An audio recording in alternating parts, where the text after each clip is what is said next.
Hello students, welcome back to Bansal Academy YouTube channel. जैसा कि आपको पता है, मास्टर कैडर का पेपर केमिस्ट्री के लिए हम सॉल्यूशन लेके आए हैं। इस वीडियो में 2022 का जो पेपर है, 2022 का पेपर जो है हम सॉल्व कर रहे थे केमिस्ट्री के लिए। क्वेश्चन नंबर 25 तक सॉल्यूशन हो गया था। 26 पर चलते हैं। बोल रहे हैं क्वेश्चन नंबर 26 में, the best method for preparation of primary amines from alkyl halides without changing the number of carbon atom chain is.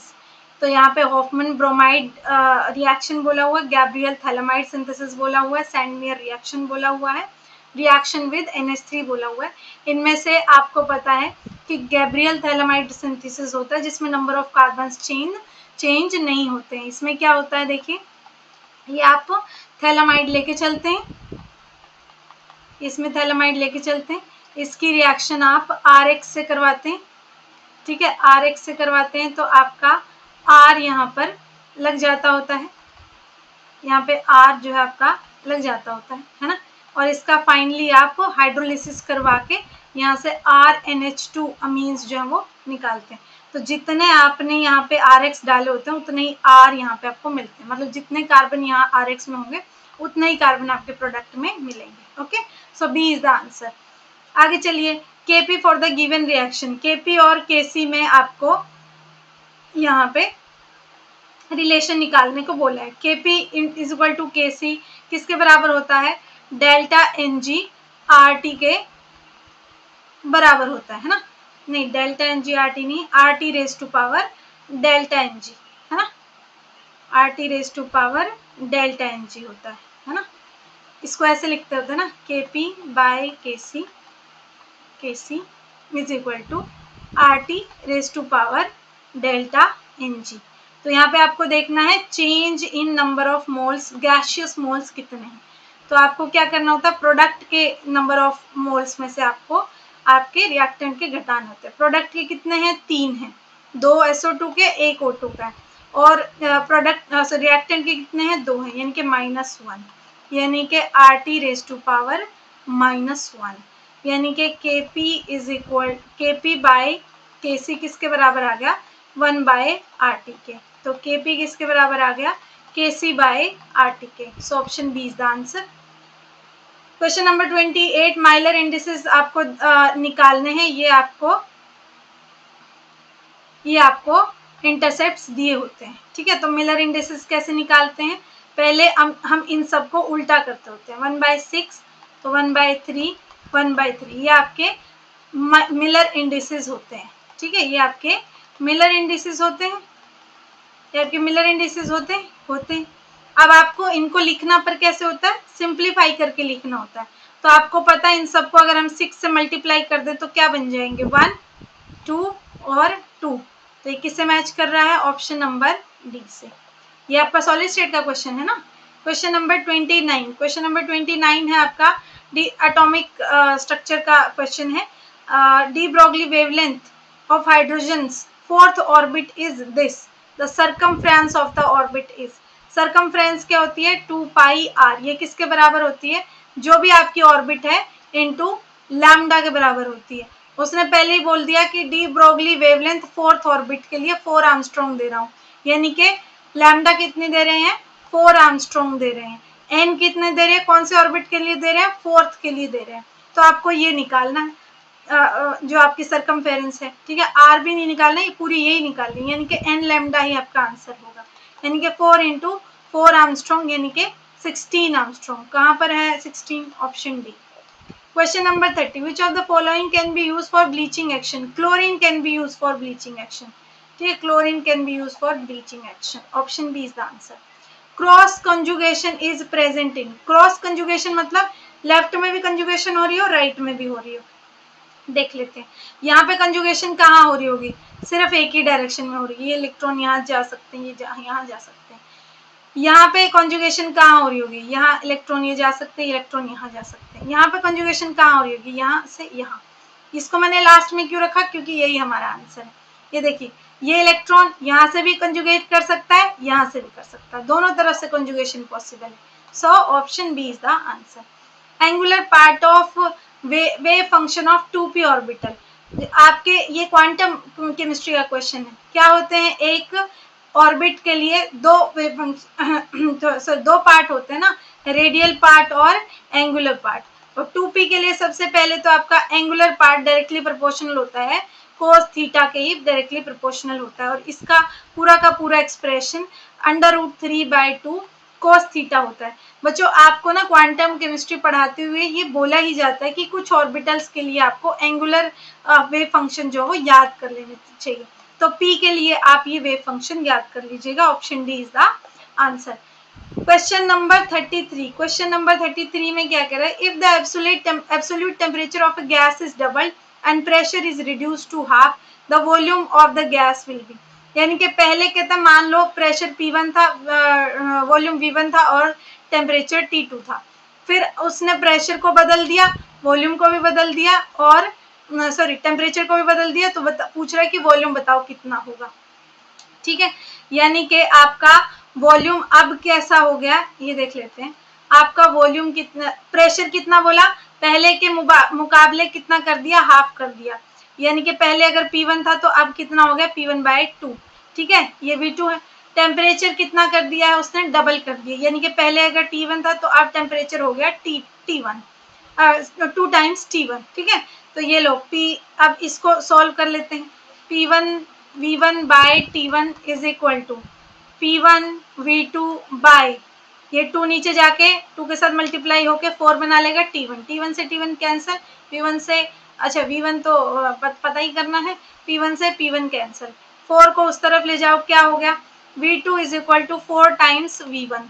आ गया कि नहीं आ गया, है ना। तो 4 टाइम्स हो जाएगा आपका volume, remain unchanged, increased 4 times. C is the answer. Question number 34। ESR spectrum आपको पूछा है ट्राइफिनाइल मिथाइल रेडिकल का। ट्राइफिनाइल यानी कि 3 बेंजीन रिंग ऐसे लगे हुए हैं, 3 ऐसे बेंजीन रिंग लगे हुए हैं।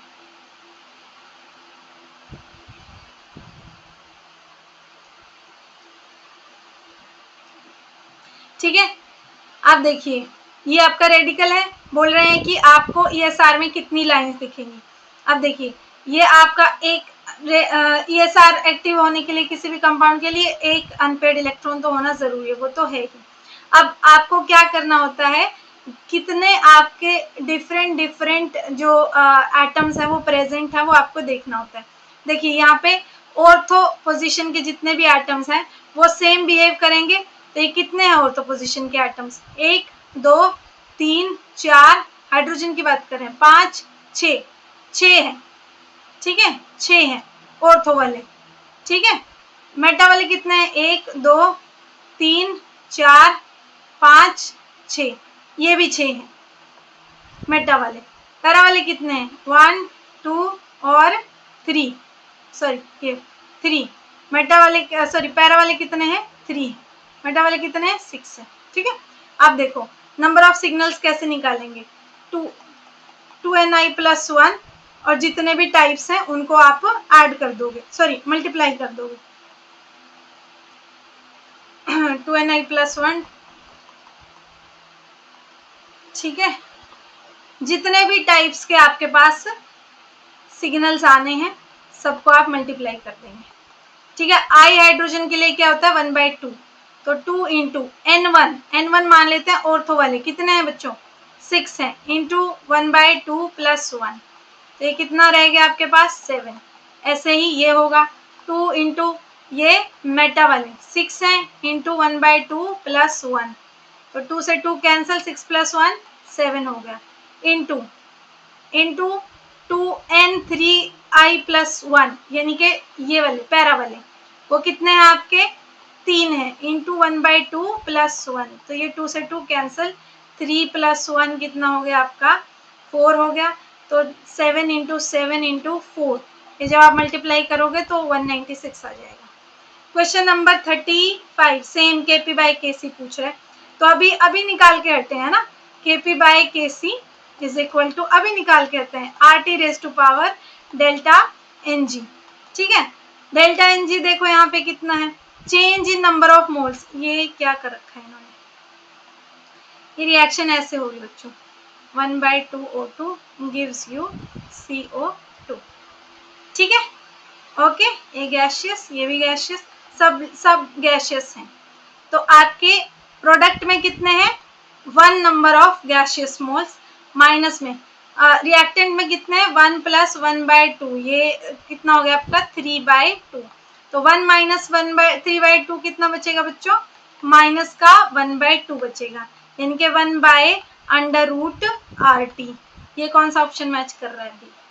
Question number 36, which is true hydrolysed salt. Hydrolysed salt के लिए पीएच किसके बराबर होता है बच्चों?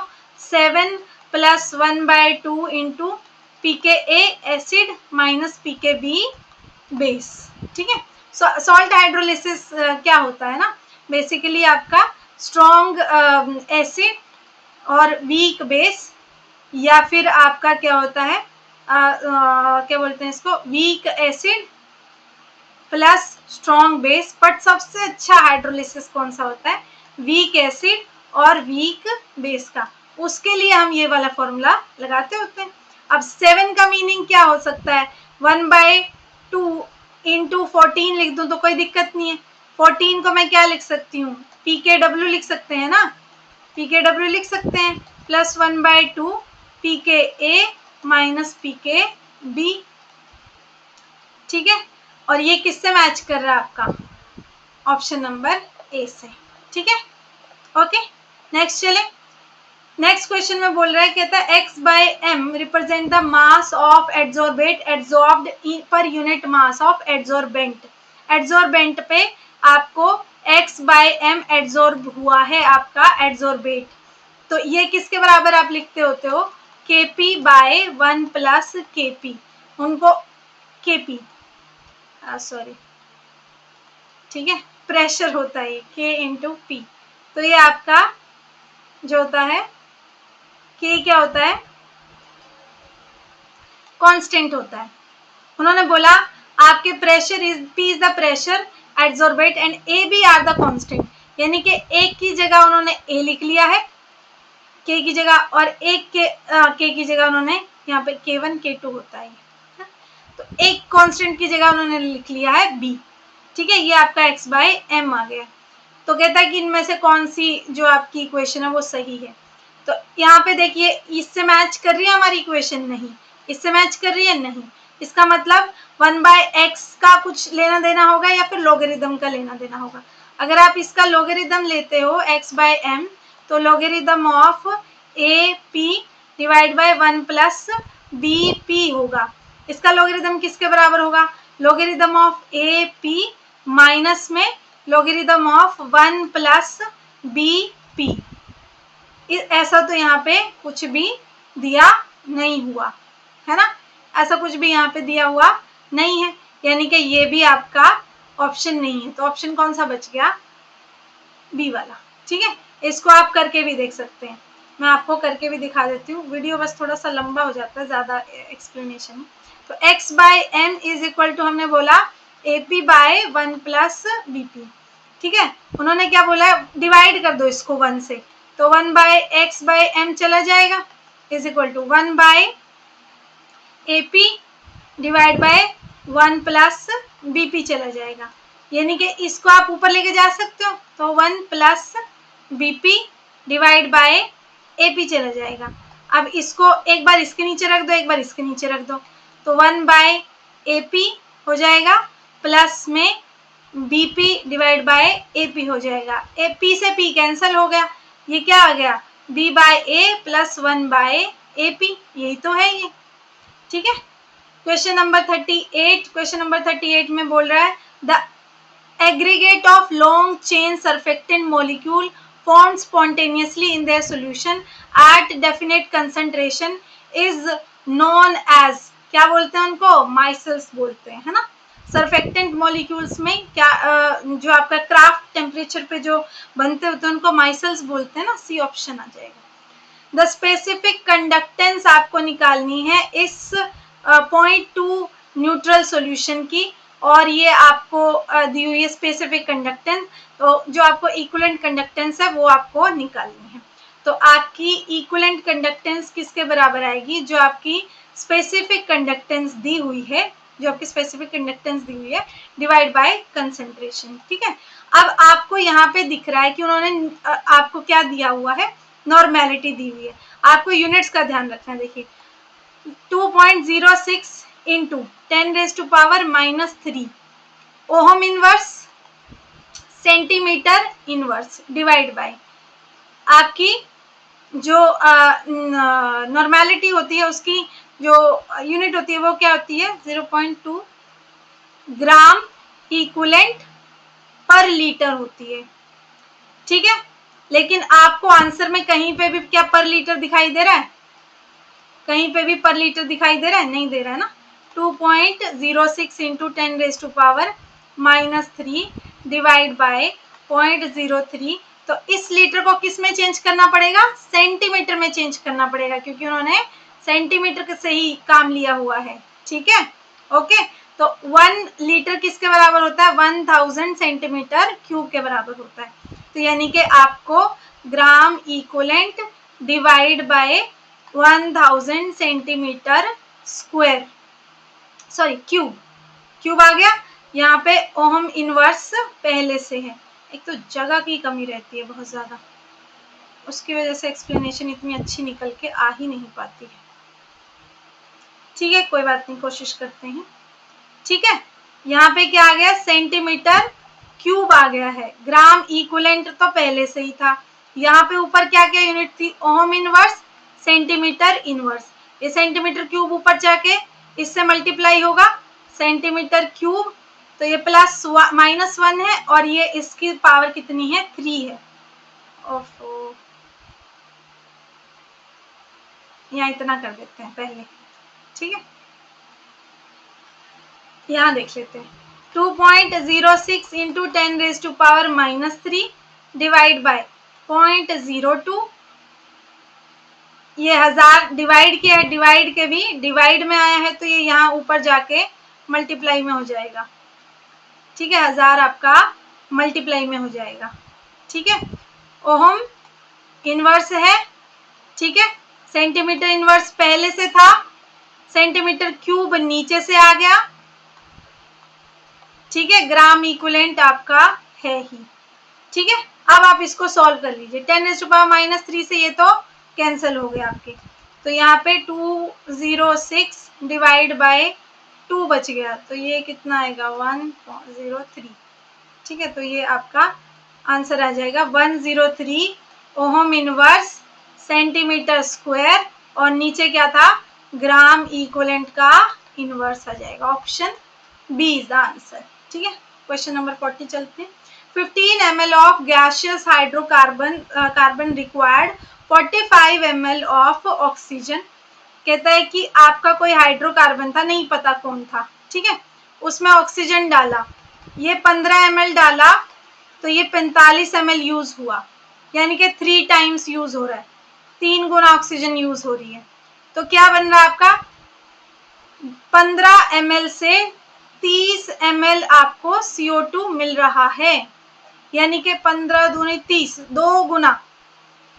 यानी कि जो भी आपका यहाँ पे, बाकी तो पानी ही निकला होगा ना, बाकी तो हाइड्रोकार्बन है, तो इसके साथ हाइड्रोजन भी होंगी, तो पानी निकला होगा बाकी ऑक्सीजन को यूज करके, तो है ना।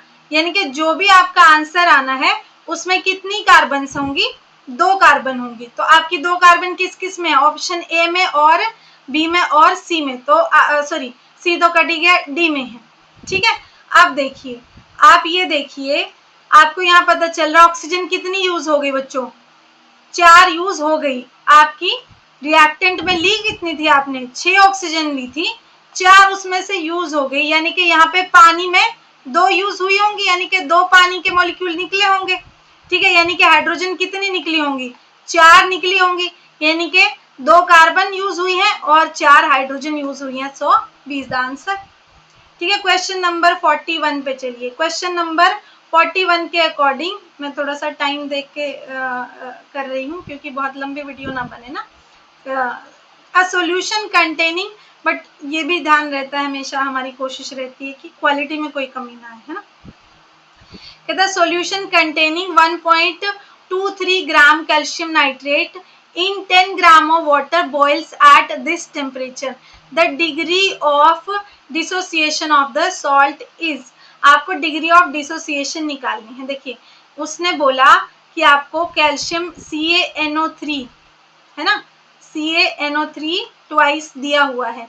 कहता है इसका सॉल्यूशन है एक पानी में, ठीक है। तो Ca2 पॉजिटिव और 2 NO3 नेगेटिव निकाल रहा होगा, इसको हमें यूज होगा बाद में, ठीक है। पहले बोल रहा है कि 1.23 ग्राम लिया है ये वाला, ठीक है।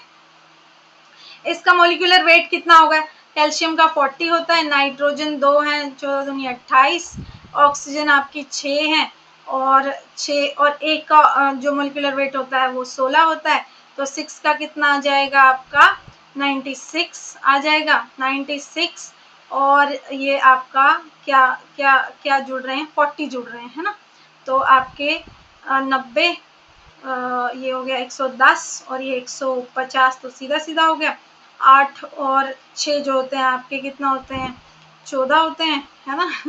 तो ये 14 इसमें और जोड़ेंगे तो ये आपका ऑलमोस्ट कितना चला जाएगा 164 इसका मोलिकुलर वेट आ गया, ठीक है। ये हमें यूज होने वाला है क्योंकि इसलिए हमने ये निकाल लिया, 164 आ गया ना, ठीक है। 164 ग्राम पर मोल ये आपका मोलिकुलर वेट आ गया। 10 ग्राम पानी में इसको बॉईल किया है और कहता है कि इसका बॉइलिंग पॉइंट कितना आया है, 100.975 डिग्री सेल्सियस आया है।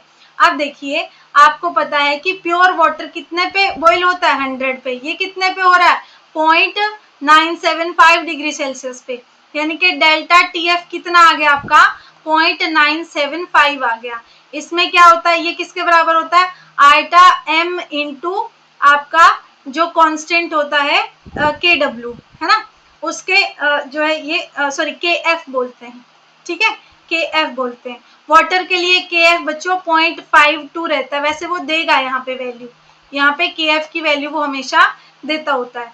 मोलालिटी निकल जाएगी यहाँ से क्योंकि उन्होंने दे रखा है कितना 1.23 ग्राम कैल्शियम कार्बन नाइट्रेट दिया हुआ है, यानी कि given weight divide by molecular weight, ये divide by mass of solvent आपको करना होता है मोलालिटी के अंदर, ठीक है। तो eta into mass of solvent कितना दिया हुआ उन्होंने 10 ग्राम दिया हुआ है, आपको उसको केजी में चेंज करना होता है, ठीक है। तो 10 डिवाइड बाय 1000 इंटू ये 0.5 इज इक्वल टू 0.97, ठीक है।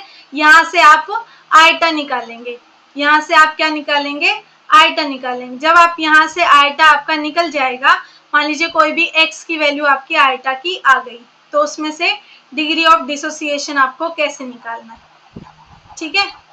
डिग्री ऑफ डिसोसिएशन हम कैसे निकालते हैं तो वो देखना है। डिग्री ऑफ डिसोसिएशन को किससे रिप्रेजेंट करते होते हैं हम लोग, अल्फा से रिप्रेजेंट करते होते हैं। किससे रिप्रेजेंट करते हैं, अल्फा से रिप्रेजेंट करते होते हैं। तो हम डिग्री ऑफ डिसोसिएशन को कैसे लिखते होते हैं, डिग्री ऑफ डिसोसिएशन कैसे लिखते हैं कि मान लीजिए पहले इसकी कंसंट्रेशन 1 थी, ये कुछ भी तब तक टूटे नहीं थे, फिर मान लीजिए इसमें से अल्फा जो है ये बन गए और ये कितने बने होंगे 2 अल्फा बने होंगे। क्यों, क्योंकि एक कैल्शियम जब टूटता है तब आपका क्या बनता है 2 NO3 निकलते हैं। तो जब अल्फा टूटेंगे तो कितने बनेंगे 2 अल्फा बनेंगे कि नहीं बनेंगे, ठीक है, 2 अल्फा बन जाएंगे, ठीक है, 2 अल्फा बन जाएंगे। तो यहाँ से कितने जाएंगे 1 माइनस अल्फा।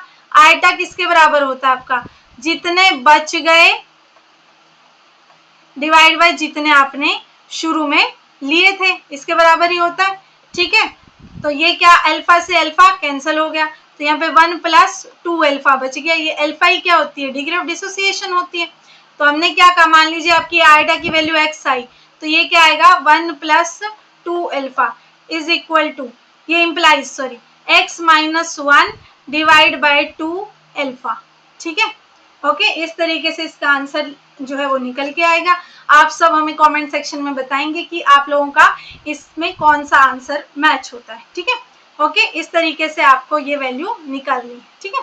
क्वेश्चन नंबर 42 पे चलते हैं। क्वेश्चन नंबर 42 में बोल रहे हैं कि आपको रिड्यूस्ड मास दे रहे हैं आपको वाइब्रेशनल फ्रीक्वेंसी भी दे रहे हैं, आपको फोर्स कांस्टेंट की वैल्यू निकालनी है। ठीक है, फोर्स कांस्टेंट वाइब्रेशनल फ्रीक्वेंसी किसके बराबर होती है, 1/2 पाई सी अंडर रूट के डिवाइड बाय आपका रिड्यूस्ड मास। ठीक है, इन्होंने जो है आपको वाइब्रेशनल फ्रीक्वेंसी सेंटीमीटर इनवर्स में दे रखी है, तो सी की वैल्यू आपको सेंटीमीटर में ही रखनी है, ये सेंटीमीटर पर सेकंड होती है ना।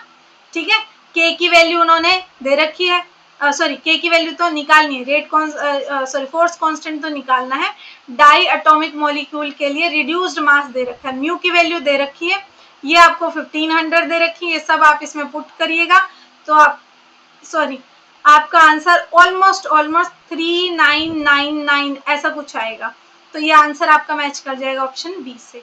Question number 43, the NMR spectroscopy, हम बहुत टाइम से ये चीजें पढ़ रहे हैं कि इंफ्रारेड जो है आईआर में यूज होता है, रेडियो एक्टिव जो है एनएमआर में यूज होता है, माइक्रोवेव जो है वो ईएसआर और माइक्रोवेव जो फ्रीक्वेंसी सॉरी स्पेक्ट्रोस्कोपी होती है उसमें यूज होता है। ठीक है, रेडियो एक्टिव नहीं, रेडियो वे अच्छा एक सेकेंड, क्वेश्चन क्या पूछा है, इन NMR spectroscopy electromagnetic radiation is absorbed bye nuclei को, अच्छा ठीक है, यही पूछ रहे हैं कि कौन सी इलेक्ट्रोमैग्नेटिक रेडिएशन जो है वो एब्जॉर्ब होती है, रेडियो एक्टिव तो कुछ रेडिएशन ही नहीं होती है ना, सो रेडियो वेव इसमें एब्जॉर्ब होती है। ठीक है, वो मैंने रेडियो एक्टिव पढ़ा नहीं, सीधा रेडियो पढ़ा और उस पर टिक कर दिया, ऐसे थोड़ा ध्यान से करना है। ठीक है, question number 44, the number of basic NMR signal in metaxylene is, कहता है जो बेसिक एनएमआर सिग्नल्स हैं एनएमआर के जो सिग्नल्स हैं वो कितने आएगी। मेटाजाइलिन क्या होती है, मेटा पोजीशन पे टोल्यूइन में मेटा पोजीशन पे ही CH3 लगा हुआ होता है। इसको हम कैसे देखते हैं कि ये यहाँ से आपका एक प्लेन अच्छे से पास हो रहा है, तो ये और ये एक सिग्नल देंगे, ये वाला हाइड्रोजन और ये वाला हाइड्रोजन एक सिग्नल देंगे, ये वाला हाइड्रोजन अलग से सिग्नल देगा, ये वाला हाइड्रोजन अलग से सिग्नल देगा, तो 1 2 3 और 4 सिग्नल आ गए, B option is the answer. Choose the correct match, इसके लिए आपको करेक्ट मैच के तरीके से आपको आना ही चाहिए। सबसे पहले आप मैच कर सकते हैं, डाईएजोमीथेन जो होता है ये क्या होता है, CH2N2 होता है, तो ये यहाँ पे जो है पहले H पॉजिटिव एक्सेप्ट करता होता है, CH3N2 बनाता है, फिर ये CH3N जो है आपकी जाके कार्बोनिल पर अटैक करती है और N2 को जो है वो बाहर निकाल देती है, तो बेसिकली मिथाइलेटिंग एजेंट होता है ये। तो देख लेते हैं थर्ड को फोर्थ से किस किस में मैच किया हुआ, ऑप्शन नंबर सी और ऑप्शन नंबर बी में मैच किया हुआ है। अब हम बाकियों की तरफ चलते हैं, जो आपका N ब्रोमोसक्सीनामाइड होता है बच्चों, ये बेसिकली आपको पता होगा, ये अल्कीन के ऊपर ब्रोमीन को ऐड करवाता होता है ना, ब्रोमीन को ऐसे ऐड करवाता होता है, तो बेसिकली ये क्या करता है, अल्कीन को रिड्यूस करता है, तो ये क्या होता है आपका रिड्यूसिंग एजेंट होता है। मैच कर लो, आपका फोर्थ सेकंड से किस में मैच हो रहा है, ऑप्शन सी में, C is the answer. Question number 46, 1 gram of radioactive substance decays to 0.125 gram. ठीक है, ओके, कहता है कि ये आपका रेडियो एक्टिव सब्सटेंस है। देखिए रेडियो एक्टिव सब्सटेंस जो होते हैं वो हमेशा फर्स्ट ऑर्डर रिएक्शन में रहते हैं, ठीक है, यानी कि इसके ऊपर KT इज इक्वल टू आपका ln A0/A, ये वाला फॉर्मूला लगेगा। ठीक है, तो कहता है कि पहले 1 ग्राम था, यानी कि A0 की वैल्यू 1 ग्राम थी, फिर डीके होके सिर्फ 0.125 ग्राम रह गया है, कितने घंटों में, 200 घंटों में। ठीक है, 200 घंटे लगे, तो K की वैल्यू निकल आएगी यहाँ से, how much more time it required to reach 0.10 gram of substance left behind, कितना टाइम लगेगा कि पीछे सिर्फ 0.10 ग्राम यहाँ पे आपका रह जाए, टाइम बताना आपको। ठीक है, तो आपको यहाँ से दिख रहा है K की वैल्यू निकल आएगी 1/200 इंटू में 2.303 आप करेंगे, लोगेरिदम ऑफ यहाँ पे कितना आएगा 1/0.125 है ना, 0.125। ठीक है, तो 1/200 इंटू 2.303 इंटू लॉगरिथम किसका 1000 डिवाइड बाय 125, ठीक है। ये आप कैलकुलेट करेंगे, यहाँ से k निकालेंगे। फिर उसने बोला है कि टाइम बताओ कितना लगेगा अगर आपका ये कंपाउंड जो कि पहले 1 ग्राम था ये रह जाए 0.1 ग्राम, ठीक है। ओके, तो यहाँ पे आपको k की वैल्यू पुट करनी है। जब आप ये सब पुट करेंगे तो आपको आएगा कितने घंटे आएगा, ऑलमोस्ट एक्चुअली 222 आवर्स आ जाएगा ऑलमोस्ट, और वो किससे मैच कर रहा है, ऑप्शन सी से। Question number 47, arrange the increasing order of stability. आपको स्टेबिलिटी बतानी है। देखिए कार्बोकेटाइन की स्टेबिलिटी को जो है आपको बताने का एक ही तरीका होता है कि जितना ज्यादा उसके पास इलेक्ट्रॉन डेंसिटी आ रही होगी वो उतना ज्यादा स्टेबल होगा। अब आपको यहाँ से पता है NO2 तो इलेक्ट्रॉन खींचेगा ही खींचेगा, तो ये तो कार्बोकेटाइन को स्टेबल करने से रहा, ये तो बेंजीन रिंग से भी इलेक्ट्रॉन खींच रहा होगा। सबसे कम स्टेबल कौन रहेगा, यानी कि 2। किसमें 2 को सबसे कम स्टेबल किया गया है, सी में, ठीक है। इस तरीके से बाकी सबको आप एलिमिनेट ही कर सकते हो।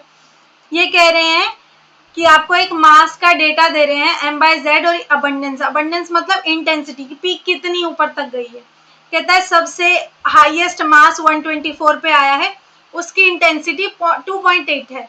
उसके बाद सबसे हाईएस्ट मास किस पे आता होता है most of the time, m+h पे आता है।